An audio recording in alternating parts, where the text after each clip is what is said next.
Watching TV series is a great way to improve your English while being entertained at the same time. In this podcast, we'll tell you our top 10 favourite TV shows and give you a long list of additional recommendations for you to try. Welcome to Aprender Inglés con Reza y Craig.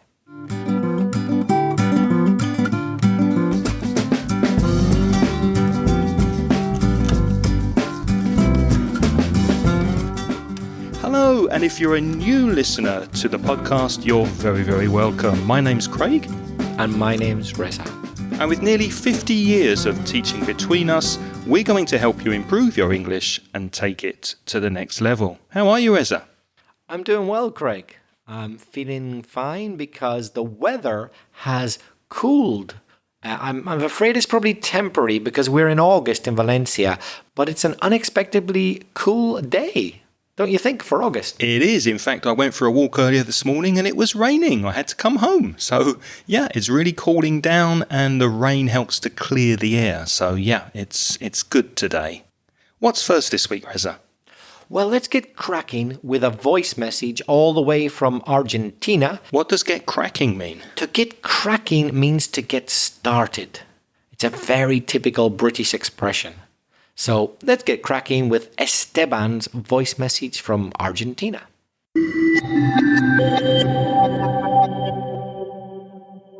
Hi guys, this is Esteban from Argentina. I've been listening to your podcast for more than 2 years now. I started searching for something to improve my English before traveling to New Zealand with a work holiday visa. I had the opportunity to live there more than a year, doing so many different jobs. Then I continued my travels into Europe, and now I'm back at home in Argentina. One of my hobbies are TV series, and I would love a dedicated episode about them.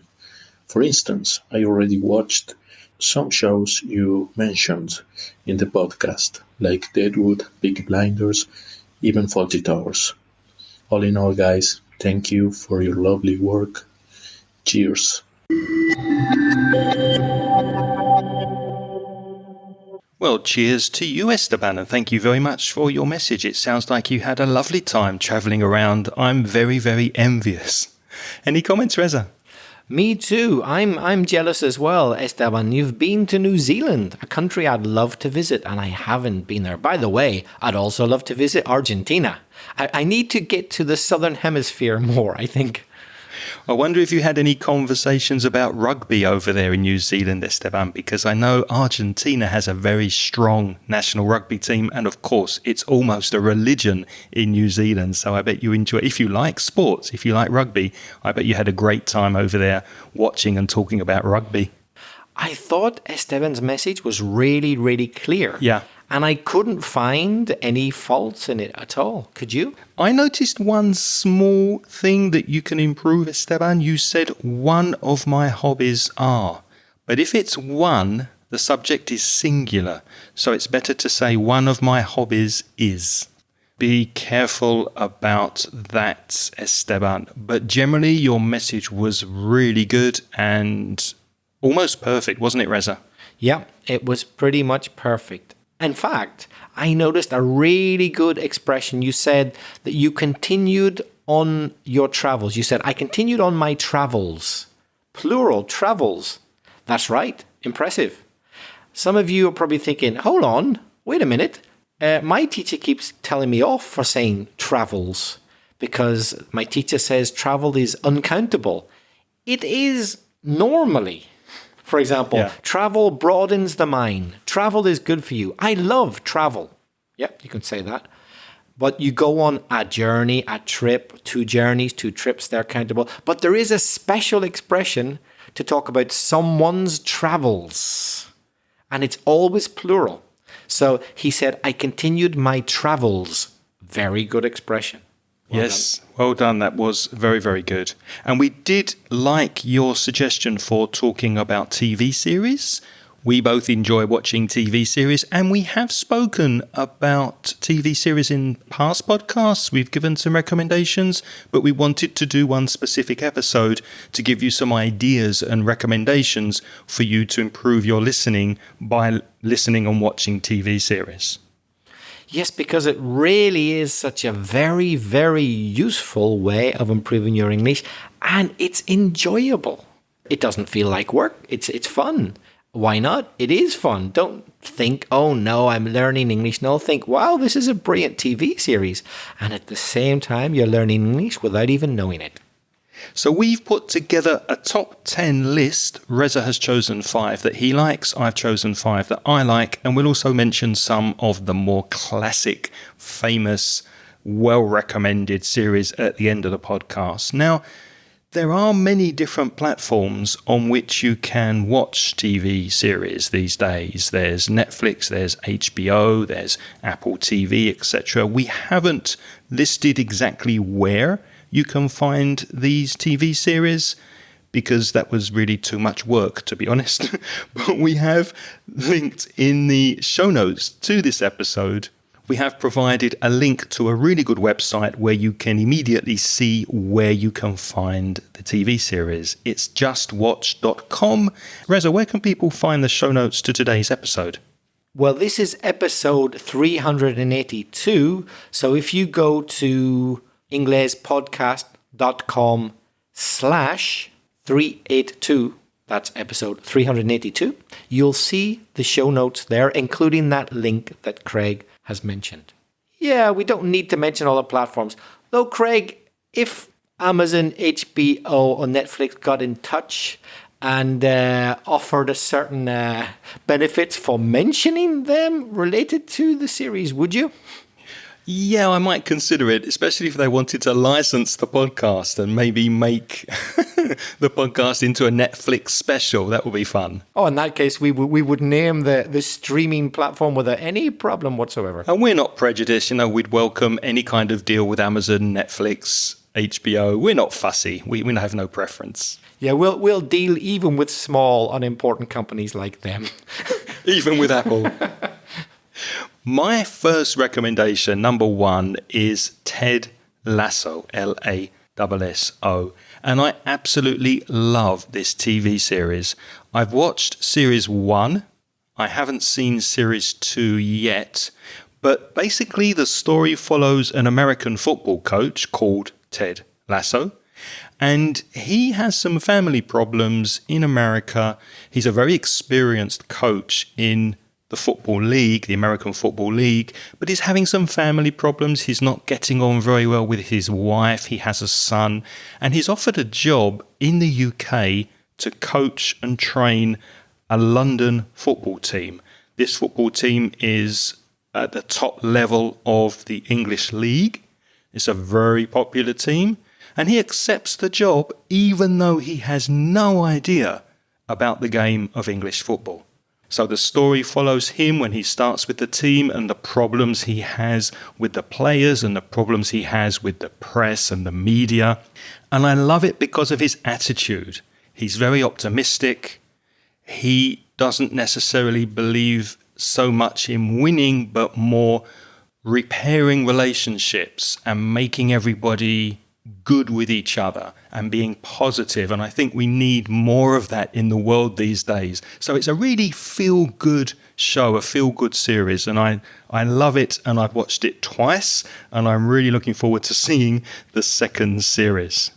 Craig, if you had to categorize it into some type of category like horror, romance, comedy, etc., how would you categorize this series? I would categorize it as a comedy with a strong social message. A comedy with a very strong feel-good message. Yeah, feel-good series. Well, I'm afraid my first choice is not comic at all. It's not a feel-good series. It's quite the opposite. I would call it a very feel bad. Feel bad, yeah. You do feel quite bad after some of the scenes. Certainly a dark thriller is what I would call it. So this series is called Ozark. Weird name, isn't it? I know. It's because There's an area of natural beauty in the United States called Ozark.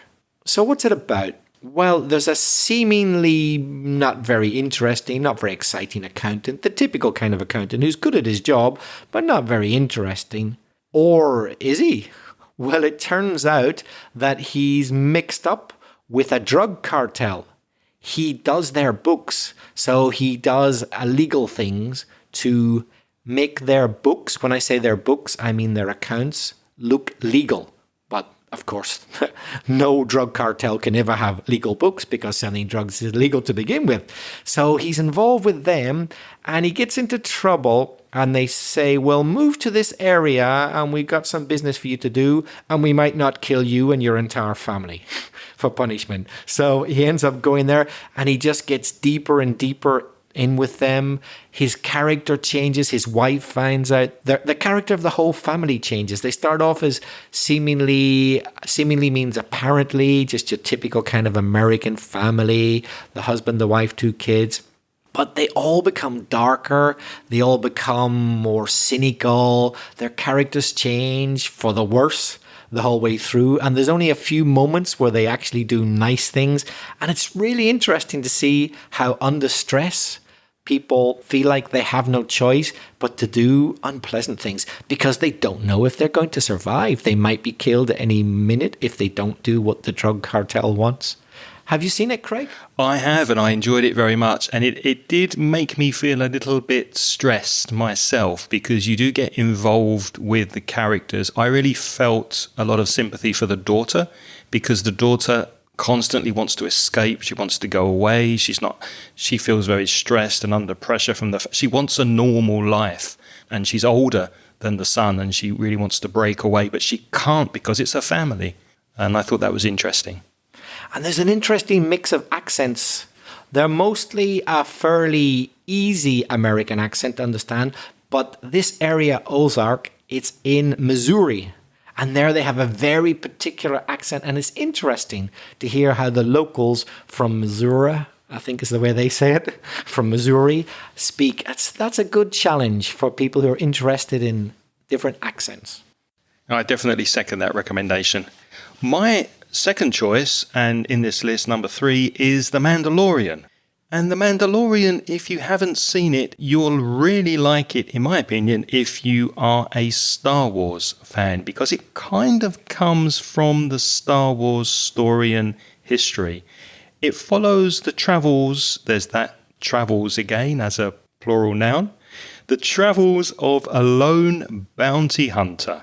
Now, a bounty hunter is a person who tries to catch criminals, people who have broken the law, and he gets paid for bringing these criminals to justice. It's very common if you watch westerns and cowboy films. You often see bounty hunters trying to find the outlaws and bring them to justice. But this bounty hunter, the Mandalorian, travels through the galaxy, travels through space, and he's trying to escape the authority of the New Republic. It's very, very well written. If you like this genre of science fiction, Star Wars, that kind of thing, I think you'll really enjoy it. It was written and produced by Jon Favreau. Now, he appeared in small parts, in small roles in Iron Man. So you may recognize him from there. He doesn't appear in The Mandalorian, but he was the person who wrote the story. And I really admire this guy because he's got a lot of passion for the genre and for Star Wars. And this series was created, in my opinion, with a lot of care, a lot of love and respect for the original Star Wars story. So The Mandalorian is my second choice. You know, Craig, now that you mention it, the word Mandalorian, the word, not the series, rings a bell from Star Wars. Was it used in Star Wars, the word Mandalorian? Yes, it was. And it had a minor part in Star Wars, but they've kind of made it the focus in this series. So again, it's very similar in genre to Star Wars. So if you like that kind of thing, it's a good series to watch.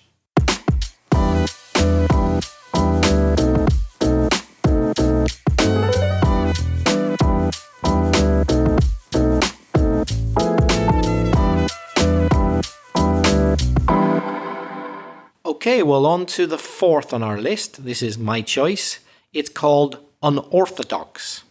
Very good name for the series because it pretty much sums up what it's all about.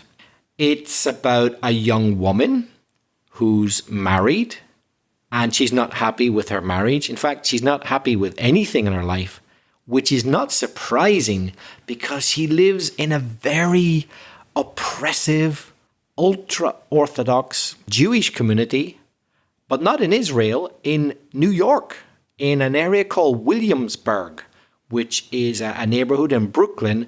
And that is based on fact. There really is a very ultra-Orthodox Jewish community there. And this young woman, she basically runs away to Berlin to get away from it all. And she embarks on a journey. To embark is to start. So she embarks on a journey to kind of discover who she is herself, because when she's in this very oppressive neighborhood of ultra-Orthodox religious people, she doesn't get the chance to know who she is. So it's kind of a journey of self-discovery, and she gets to learn about the world, because back in the Orthodox neighborhood, you can't watch whatever you want on TV. You can't just use internet like that. They don't like all these modern things. So she finds out about the world for the first time in her life. She's in her 20s, probably, or early 20s, but she doesn't really know much.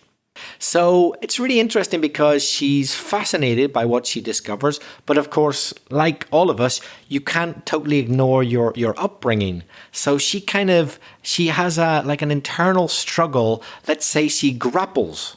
That's perhaps a new word for some people. GRAPPLE. She grapples with the memory of her conservative upbringing, and now this new, exciting and fun, free, open world in Berlin. And it's kind of this personal struggle and self-discovery, which it's all about. And it's really fascinating. Have you seen it, Craig? Yes, I have. I think you recommended it to me and I really enjoyed it. And one word that comes to mind when I think of her experience in this ultra-Orthodox community is suffocation, because I think she really felt suffocated by the rules, the regulations, the way of life of this community. And it also gives an interesting insight into what actually happens in these ultra-Orthodox communities, very, very ultra-religious communities. And from an English learner's point of view, this is an interesting one because the accents here will be interesting. There is a little bit of non-English text because they're in Germany, but most of the people that she hangs about with can speak English.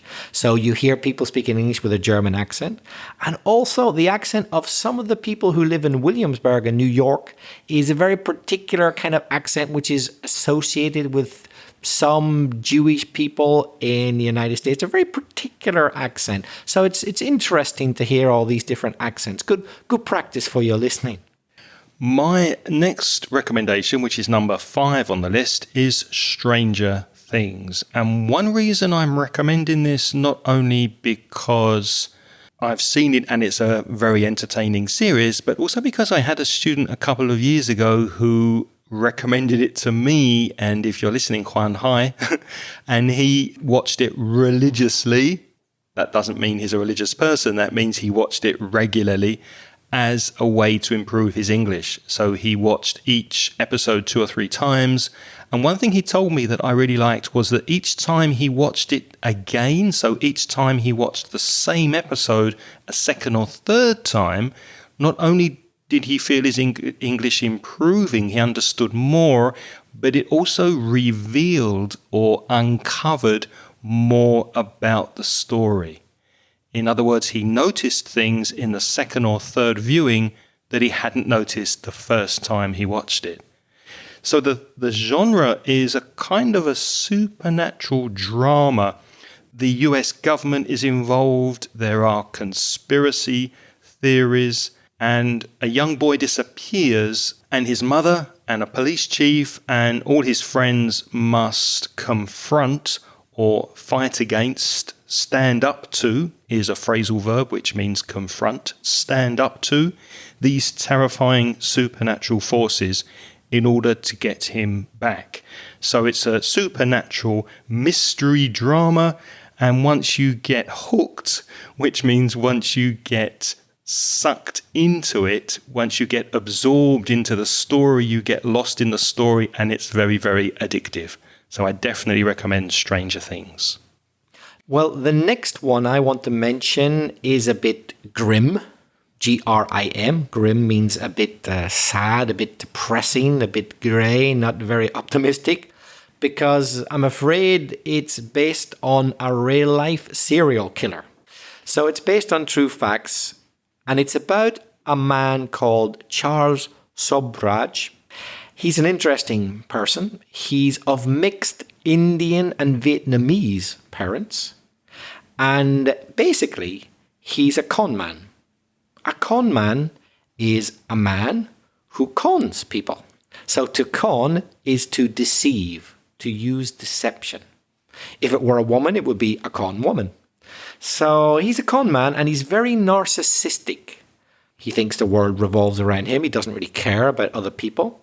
But he's very good at pretending he cares, but he doesn't really. So what he does is he preys on, that's P-R-E-Y-S. That means to hunt. It doesn't mean to speak to God. That would be P-R-A-Y, right? P-R-E-Y. He preys on, he hunts young travelers who are looking for adventure in Southeast Asia. Countries like Thailand, Nepal, places like that. He operated in various countries, mostly in the 1970s. The way he operates is the following. He gains their confidence. Then he creates a problem which doesn't need to exist. He creates it. So this problem appears, and apparently he, Charles Sobraj, is the only person who can solve it. Sometimes what he does, in fact, quite often what he does, is he actually poisons people. He gives them something toxic.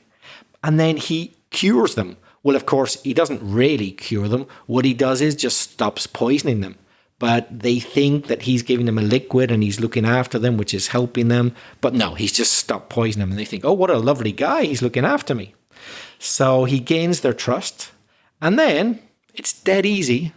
The word dead means very easy for him to do what he wants, and they don't suspect. So he ends up stealing all their money, their passports, and in most cases, he kills them when he's got everything he can out of them.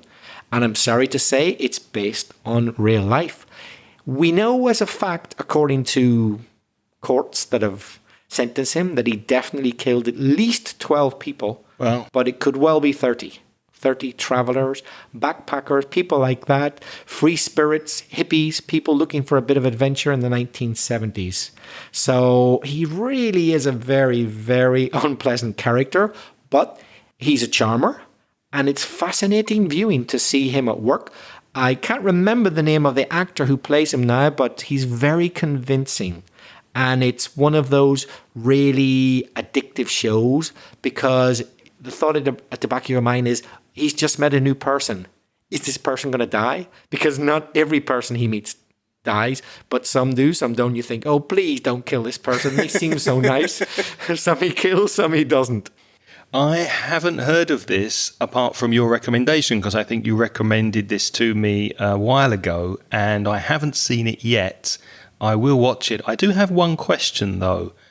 If he can poison people and obviously give them maybe drugs or put things in their food or in their drink and then cures them, makes them better and to gain their trust, why doesn't he just give them something to make them fall asleep and then steal their money and their passport? In some cases he did.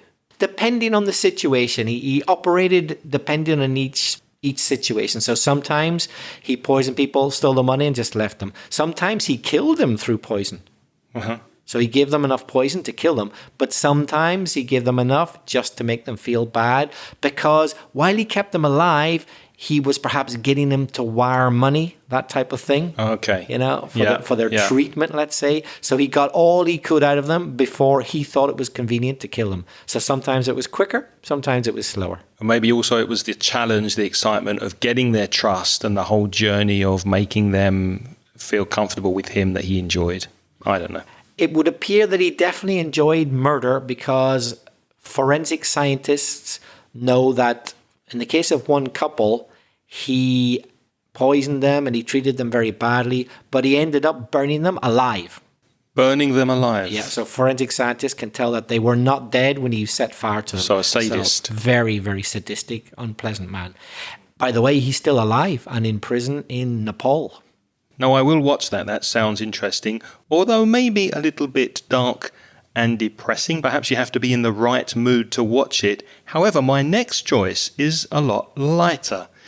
We've spoken about David Attenborough before. He's an English naturalist. And we've talked about the nature series he's made mainly for the BBC. Now, I recommend these for a couple of reasons if you like nature documentaries. One is obviously they're very informative. The photography is fantastic. You learn a lot about the natural world.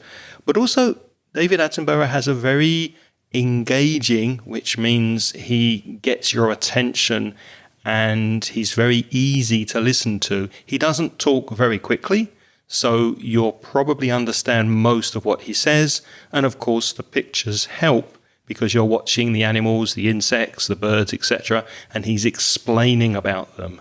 So he's made various series, and I've listed one or two in the show notes, like Life series. Blue Planet was a wonderful one about the sea and the oceans. Our Planet, The Living Planet. A lot of the series have planets in the name, so I definitely recommend any nature series narrated, which means spoken by, narrated by David Attenborough. I second that. I'm a huge fan of David Attenborough. I just love listening to his voice. It's just such very a relaxing. lovely voice. And it's my favourite thing to do in the siesta. I love putting on a nature program and maybe watching 10 minutes, and it's very soothing, very relaxing. It calms me down, it relaxes me. I have a 10 or 15 minute siesta and then go back to work. Now, I accept that my choices so far have been a bit heavy, so I wanted to lighten the mood a bit and put in a comedy, a light-hearted choice, which is called Curb Your Enthusiasm. Now, curb, spelled C-U-R-B, means to do something less or to not do it so intensely or to reduce it. So, curb your enthusiasm. It's like saying, don't be too enthusiastic. Because that pretty much sums up the character of our star. Larry David, that's his real name, and he uses it in the series as well. And it's pretty much based on himself. Oh, that's what he says. So he didn't have to make that much up.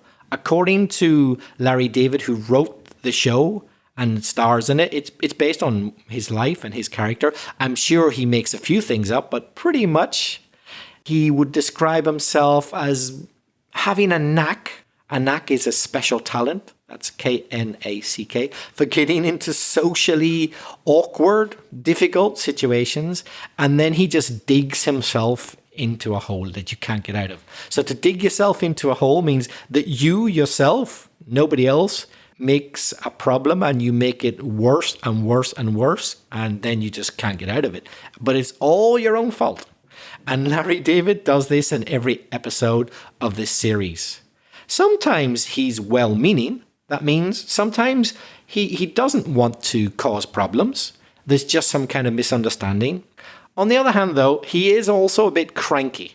Yeah. And there's the theme of his occurring time and again, his crankiness. Like, to be cranky is just awkward, difficult, you complain about things and nothing's quite right, and that probably doesn't help him either. So one thing for sure, in every single episode, you know he's going to put his foot in it, and it's probably something that could have easily been avoided by a normal person, but you just know that Larry is going to muck it up. What does it mean to put your foot in it? To put your foot in it, to do something you shouldn't, and now you've caused a problem. There's a very similar expression in Spanish, meter la pata. Mm-hmm. Mete la pata. He always puts his foot in it. And the sweetest point of the episode for me is the moment when he puts his foot in it, you realize, uh-oh, here it comes. Things were going well up to now. It wasn't too bad, but it's all going to go downhill from here. And I love it when that moment arrives. And you just know that he's going to start digging that hole. Yeah.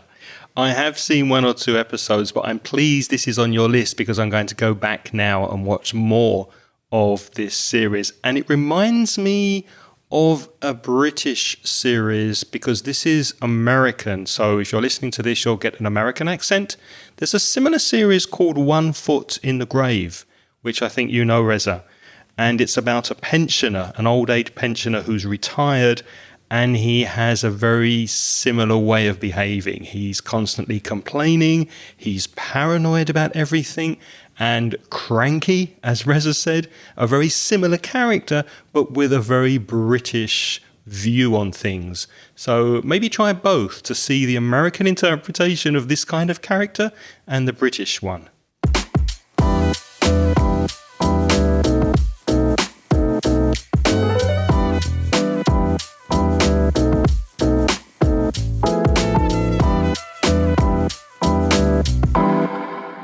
What's your next choice, Craig? My next choice and last choice on the list is Fleabag, Fleabag. It's a British comedy sitcom, and sitcom is an abbreviation for situation comedy. And it was written by, produced by, and stars the wonderful Phoebe Waller-Bridge. She's won many awards for this series. There were 2 series created. And the story is that Fleabag, or the protagonist, the woman, lives in London and she has lots of problems with relationships. She suffers a tragedy, and I won't tell you what tragedy. You're going to have to watch it. I don't want to spoil it for you. And this affects her work, her family, her love life, and just her life in general. Now, it's not family friendly. There is some swearing, some bad words in this, but I like it because it's kind of an antidote or an opposite to the kind of British life that you see in series like Downton Abbey, for example, or Upstairs, Downstairs. So it's a very normal family that doesn't function very well. It's more working class, it's not upper class, and it does give a very nice window or view into the way people live in London. But obviously it's a comedy, so it's very, very extreme. Have you seen it? No, I've heard of it, but I haven't seen it. Really, really recommend it. It's very funny, in my opinion, and very entertaining. So try that one. Fleabag. Now, my last choice on the list, and number 10, is not funny at all. I'm sorry, many of mine have been a bit heavy. You seem quite depressed this week, Reza. No, I just kind of like this type of series. Although I do like good comedy, like Curb Your Enthusiasm. But this is The Handmaid's Tale, and I'm sure a lot of you have heard of it, probably seen it. You might know it as El Cuento de la Criada, The Handmaid's Tale. So let me set the scene for you. The USA has been taken over by a religious dictatorship. Yeah, ultra-Christian dictatorship. And in this new dictatorship, women are completely subservient to men. A bit like Afghanistan then, really. Yeah, I mean, we're recording this when the Taliban have just overrun the country again. Yeah. So maybe it's not so removed from fact as we'd like to think. Well, everything is controlled by the government, men and women are subservient to men. The government even controls family planning. In other words, they decide who's going to have children and when and how many, etc. And so everyone lives in fear of this government. Everyone has a role, and some women, they call them handmaids.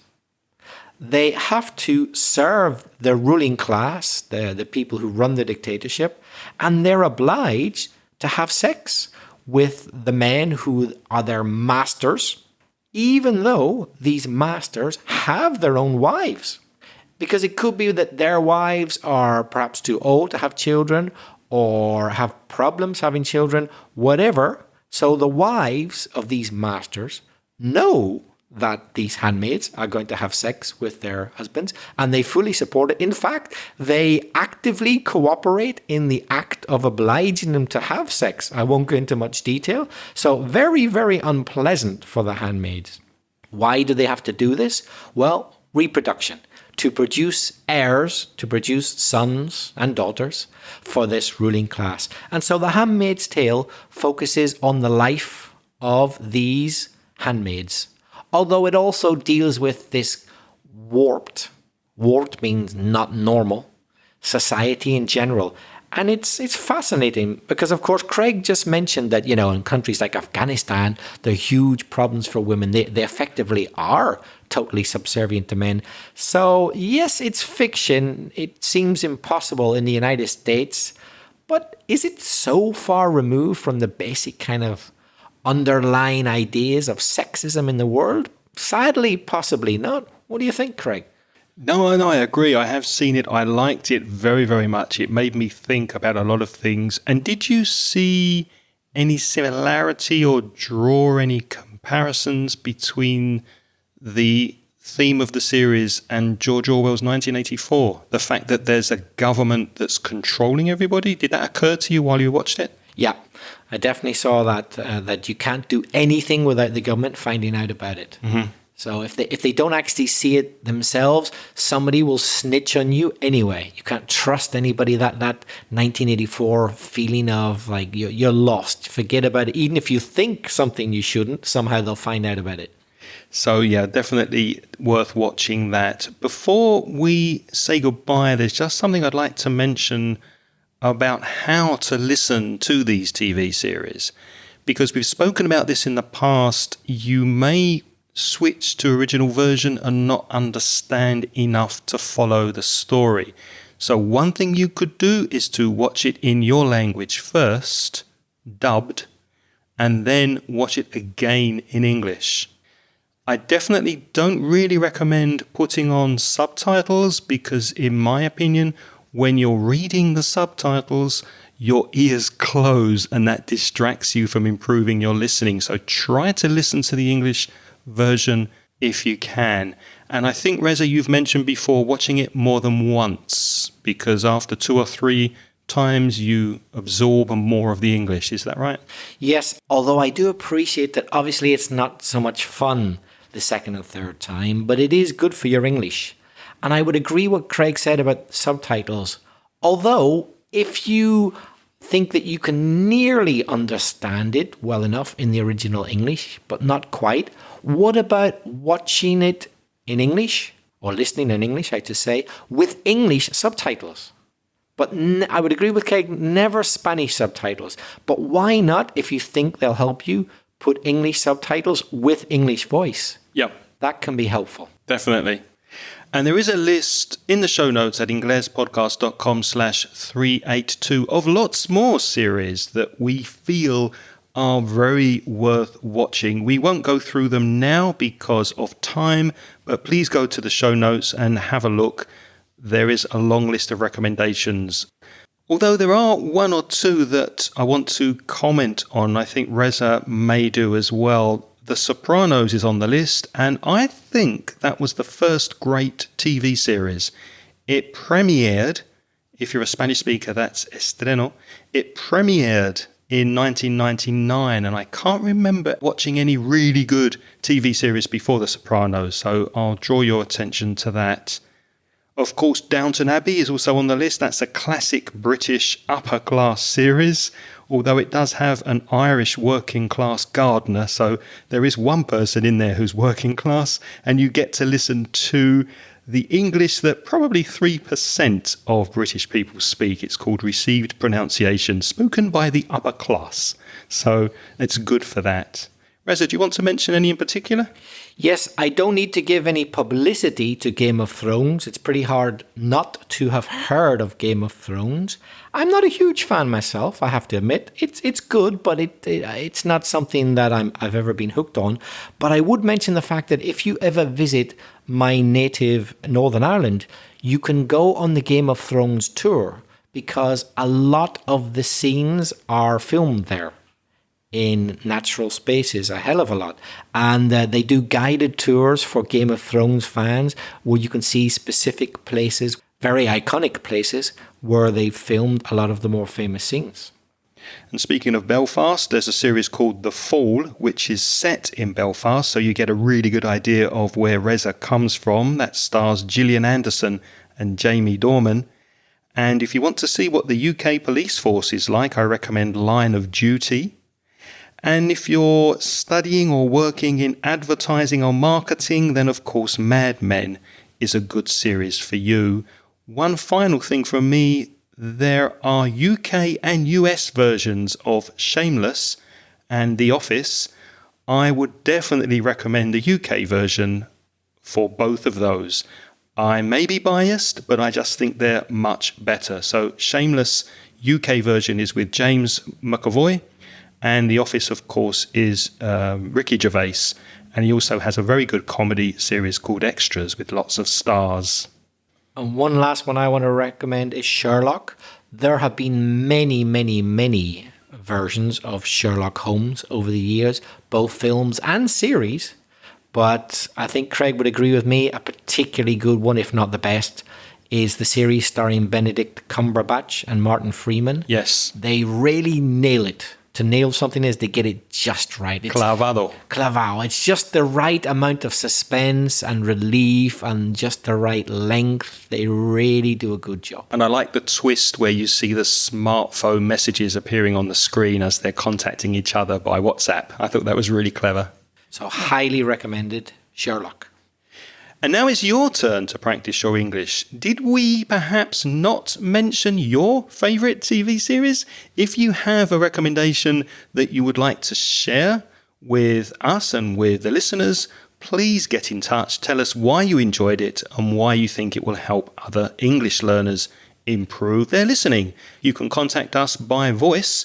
Just go to speakpipe.com. That's speakpipe.com/Ingles podcast. Emails, Reza? If you want to write to us, you could write to Craig. You'll find him at craig@inglespodcast.com, or you could write to me, belfastreza@gmail.com. You may be interested in a paid course to help you improve your English. If that is the case, go to store.mencioningles.net, where you will see a selection of courses that you can buy. We'd also like to thank all of you who are helping us by supporting this podcast on Patreon. You can join the Patreon program for as little as $1.20 per month. That's including the VAT tax. And if you do that, you also get instant access to recent transcriptions. Go to Patreon, patreon.com/Inglespodcast for more information. We can't name every single Patreon supporter, but we will say a thank you and name the most recent Patreon supporters. Thank you for joining us. Jorge Alberto Borda, Luis Flores, Jesus Pilamajo, Mariam, thank you for your very generous support, and Enrique Gonzalvo, who has increased his support and asked a good question. How to study with the transcript, Craig? Yeah, I thought that was a good question. And when I replied to Enrique, I said, look, if you understand most of what we're saying, and I think this episode is a good test of that because we've just spoken to you, maybe defined or explained some vocabulary, but we've really just been chatting. So if you can understand most of what we're saying, although maybe there was a few things you want to check that you didn't catch, that you want to double check, then go to the transcript and find that piece of the podcast and read it. You can check vocabulary in the dictionary. If you're having problems and if you're struggling and not understanding enough, you're getting frustrated, then you need to read the transcript and listen at the same time. So you're listening, you're reading, and that will help you. And of course, with pronunciation, you can see how we're pronouncing words and expressions by reading the transcript. So, what's happening on next week's podcast, Reza? On next week's podcast, we've got the 6th part of 8 Common Colloquial Expressions. I'm looking forward to that. So, until next time, thank you for listening to this podcast. We'll see you soon. It's goodbye from me. And bye-bye from me. The music in this podcast is by Pitts. The track is called See You Later.